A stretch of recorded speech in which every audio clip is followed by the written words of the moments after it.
একটি দুটি নয়, একসাথে কেটে ফেলা হয়েছে ৭০০-রও বেশি তাল গাছ।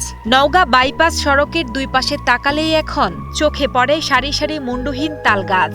বিদ্যুতের তারের দোহাই দিয়ে নর্দার্ন ইলেকট্রিসিটি সাপ্লাই কোম্পানি বা নেসকো প্রায় ২ কিলোমিটার জায়গা জুড়ে থাকা ৭৫০-রও বেশি তাল গাছের মাথা কেটে ফেলেছে বলে অভিযোগ স্থানীয়দের। প্রায় ১.৫ কিলোমিটার রাস্তায় এই তালের গাছগুলো আছে।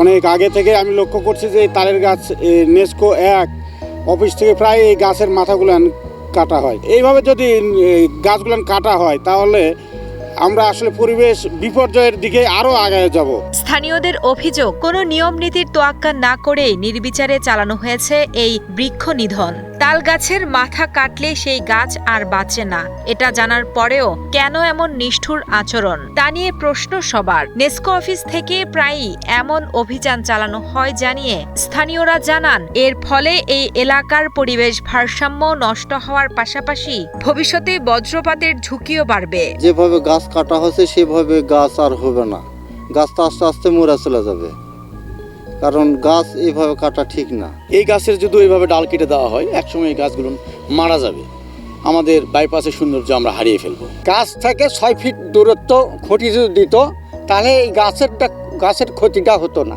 স্থানীয় সচেতন মহল মনে করেন, গাছগুলো না কেটে বিদ্যুতের খুঁটি সামান্য সরিয়ে নিলেই গাছগুলো বাঁচানো সম্ভব ছিল। ডালপালা ছাঁটাইয়ের বদলে সারি সারি মাথা কেটে ফেলাকে অনেকেই পরিকল্পিত বৃক্ষ হত্যা বলে অভিহিত করেছেন। বিদ্যুতের তারের নিরাপত্তা নিশ্চিত করতে গিয়ে হাজারো গাছের প্রাণ নেওয়া কতটা যৌক্তিক তা নিয়ে চলছে সমালোচনা। আমি মনে করি সর্বপ্রথম এটা পরিকল্পিতভাবে গাছগুলোকে হত্যা করা হয়েছে।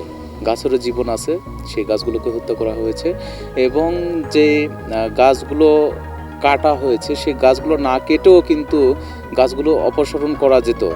আর এই গাছগুলো তো আপনার সড়ক বিভাগ আপনার কাটে নাই, কেটেছে আপনার বিদ্যুৎ বিভাগ। তারা বলছে যে গাছের পাশে দিয়ে তার গেছে, সেখানে ঝড় বৃষ্টির সময় বাতাসে যে তার ঠেকতেছে, তারা ইচ্ছা করলে যে তারের পাশে যে ডালগুলো আছে গাছের, সেই ডালগুলো কেটে দিতে পারতো, কিন্তু গাছের মাথা কেটে গাছগুলোকে হত্যা করেছে। এটা আসলে আমরা নিন্দা এবং প্রতিবাদ জানাই। এ বিষয়ে নেসকো উপবিভাগীয় প্রকৌশলী মোহাম্মদ কালাম জানান, এটি একটি নিয়মিত প্রক্রিয়া। বিদ্যুৎ লাইনের নিরাপত্তা নিশ্চিত করতে ঝুঁকিপূর্ণ গাছের ডাল ও মাথা কাটা হয়েছে।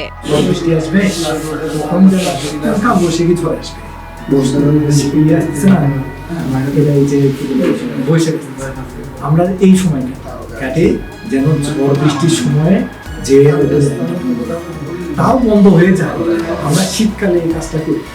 তারপরে এটাই করছে ধারাবাহিক আমরা শীতকালে